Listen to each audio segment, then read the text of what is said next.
Happy Valentine's Day, everybody. It's 9:30 on February 14th.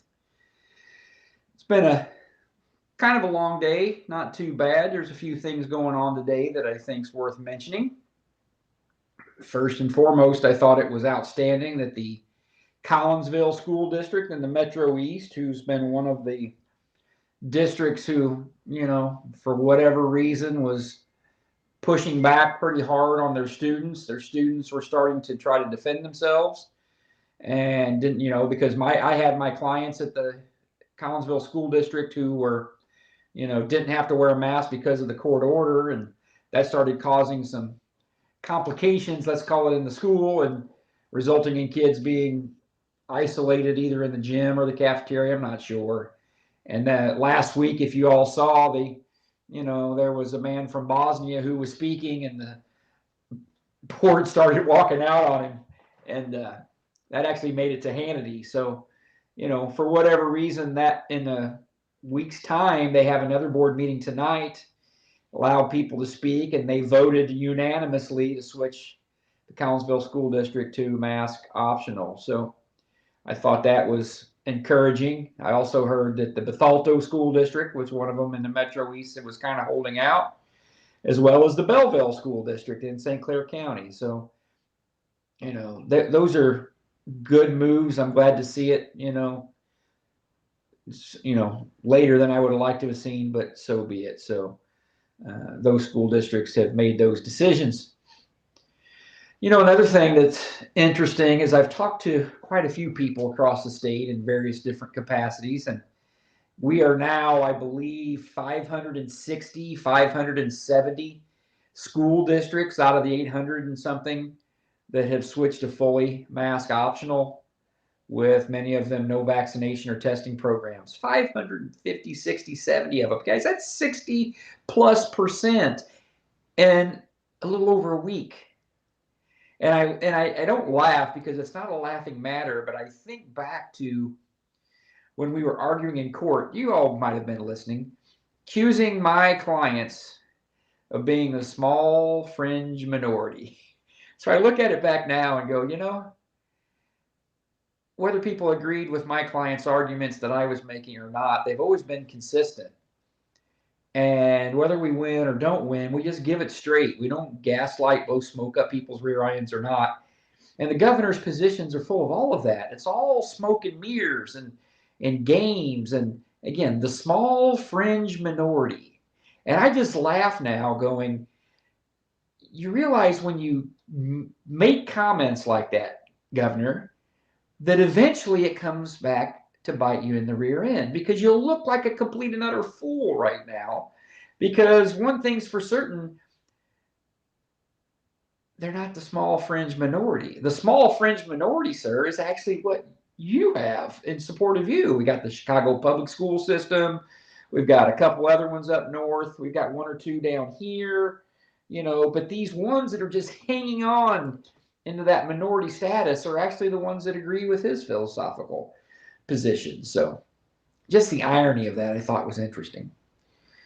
What about there's a couple other events today, and it's unfortunate, but it is what it is. And I want to mention this to you guys in case you come across it in your school district. Sorry, I'm playing with a bright clip. I do that when I use my hands a lot when I'm talking. It's unfortunate, but you guys may come across this. There's a school district up north. It's public knowledge now. It's in Libertyville, Illinois. It's D128, to where my client was one of my children. We had to file a contempt petition against the school today because they're taking the position that while the judge may have entered a restraining order against the school district for the children, my clients, when they're in the building, her order says in the building, that only covers when they're actually in school hours, in session in the building. And if they're in the building for some other reason, like extracurricular activities, that they have to wear a mask. It's absolutely an absurd proposition. I don't believe it's in good faith. And so today we submitted a request to the court to have them held in contempt, which is serious business, and don't take that lightly. And so Judge Grishow signed that order and is commanding that school district and one of their particular, I'm not going to mention the position or anything, you guys can figure that out. One of the particular employees of that district, administrative employees, to show up in her courtroom on February 25th and to explain themselves and why they shouldn't be in contempt of court. But I mean, come on. I mean, it's really the only school district in the state that's taken that position. Well, her order doesn't count when it's not during school hours. I mean, it's ridiculous. Also, we have the issue, unfortunately, I hate to say it, with the Chicago public school system. I mean, those poor children and parents in that system up there, it's got to be horrendous for them. Got to be horrendous dealing with the political, tumultuous environment. I don't know how they do it. But when Judge Grishow entered her order on February 4th, I have 8 children out of 347,000. 8. And they haven't had a mask on since February 4th. They go to school, no mask. There's a court order in place. Nobody bothered them. All of a sudden today, out of the blue, the principal of one of the particular elementary schools tells my children that you got to put a mask on or leave the building. And one of my clients called me and I'm like, they did what? So yeah, leave the building or put a mask on. And I'm like, all right, we're going to have to see how that works. So we filed another contempt petition on behalf of my clients. The judge also signed them. So the Chicago public school system, their chief executive officer, and one of their employees has to also appear on February 25th at 9:30 to explain to the judge why she shouldn't hold them in contempt. That's serious business, you guys, when you get called in front of the judge on a contempt order. I mean, that's not something to be taken lightly. And I'm sitting here going, and it really it makes me sad a little bit, because I'm like, what are you doing? Why would you risk yourself for doing that, to try to play games with the court's order in some fact? I mean, her order was straightforward. You can disagree with it, and that's fine. There's procedural ways to disagree with that through the appeal process, like the Chicago public school system is doing. I can respect their right to appeal. But to try to say, oh, that order doesn't apply to us, if they didn't think the order applied to them, like they're trying to say in this contempt, why would you appeal? It doesn't apply to you, right? So that's what happens when people get desperate. And what I see is that you have a system up there in the city that has been so politically powerful for so long that the mere fact that a court or an attorney from downstate is going to try to influence or rule or order, whatever word you want to use, what they're going to do, I think it's culture shock for them, in my humble opinion. So, the Chicago public school system is the only one in the whole state that's trying to say, oh, we don't have to listen to this order at all.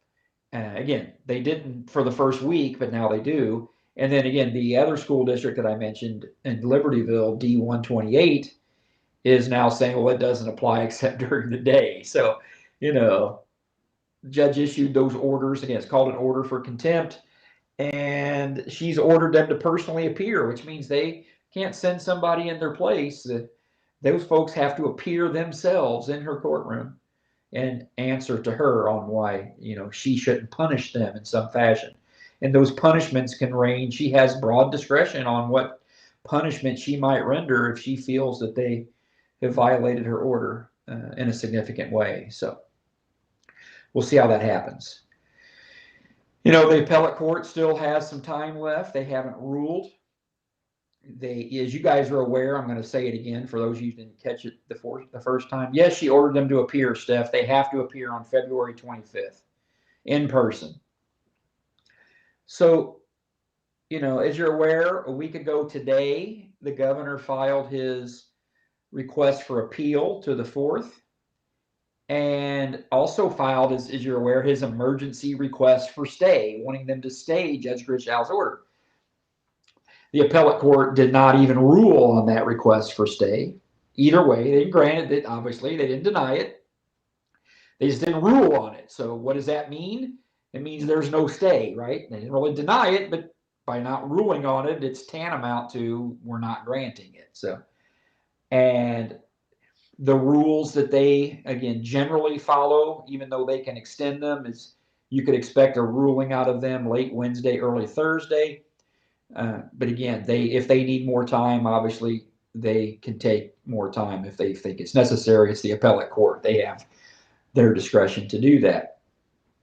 But you know, the issue is, and I think it's like it's the 1,000-pound elephant in the room that probably the governor doesn't talk about when he's running around in his room frustrated because he's not getting his way, is that you've got 550 to 600 school districts right now who have went fully mask optional.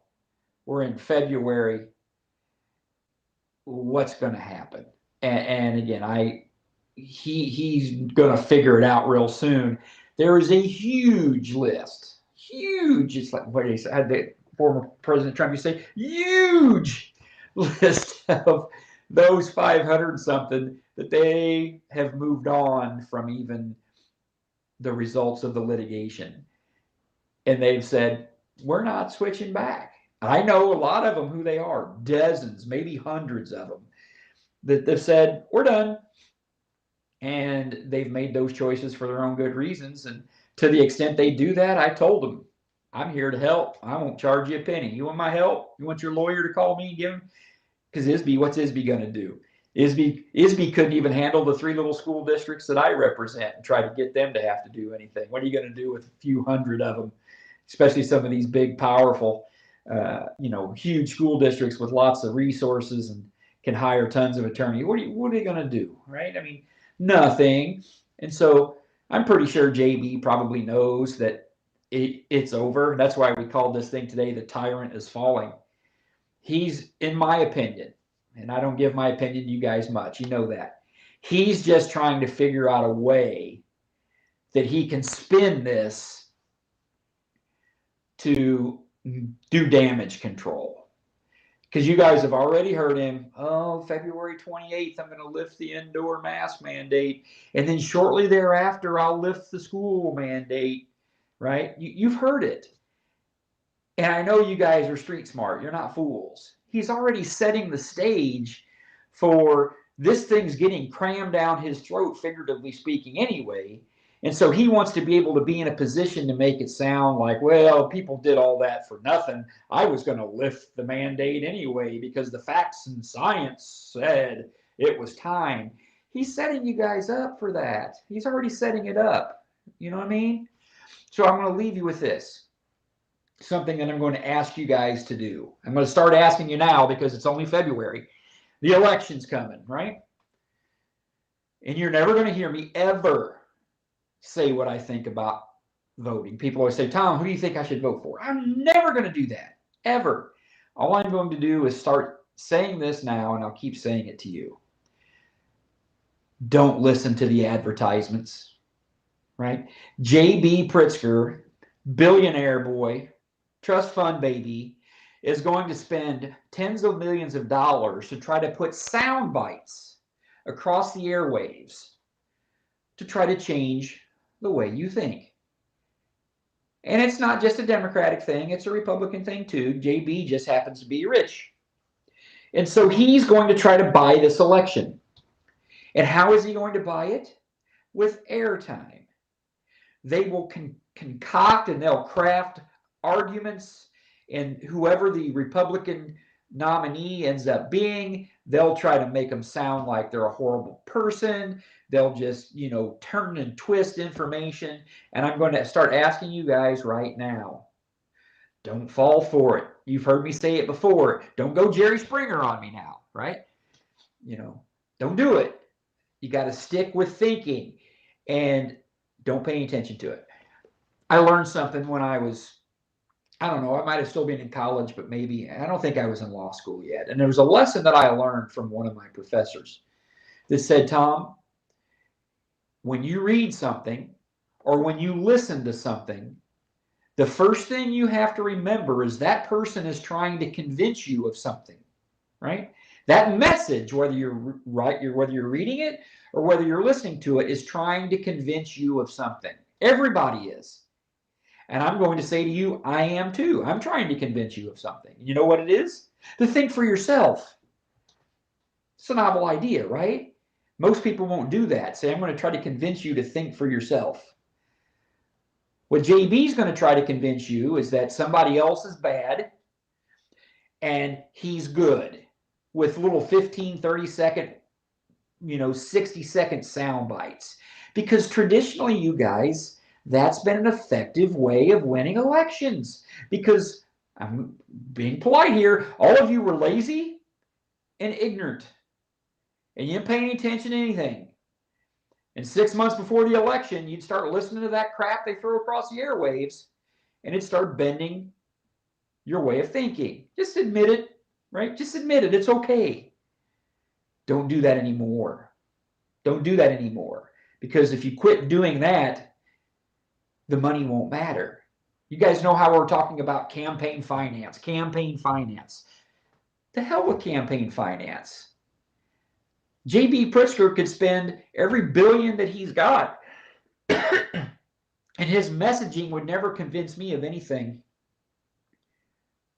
because that bleeping advertisements don't work on me. I know they're not going to work on you anymore because you figured it out now, but we don't need JB's money, guys, will not help him get elected.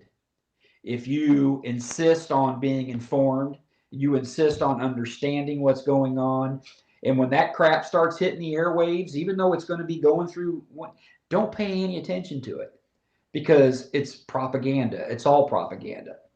That's what I'm going to ask you every time you see me from the next till the election's over. I'm going to be asking the same thing again, is don't let that crap mess with you, right? Do your own homework. I don't care who you vote for. Vote for whoever you want. But don't let those be the reasons that you vote for somebody. Okay? Have a good night. Hopefully we'll get a ruling from the appellate court soon. We'll see what they have to say. And in the meantime, keep on your school districts. Keep on them. The Edwardsville School District hasn't changed yet over here. Community Unit District 7 or whatever it is. But I'm watching close, and hopefully they'll make a smart choice here soon. Have a good night, guys.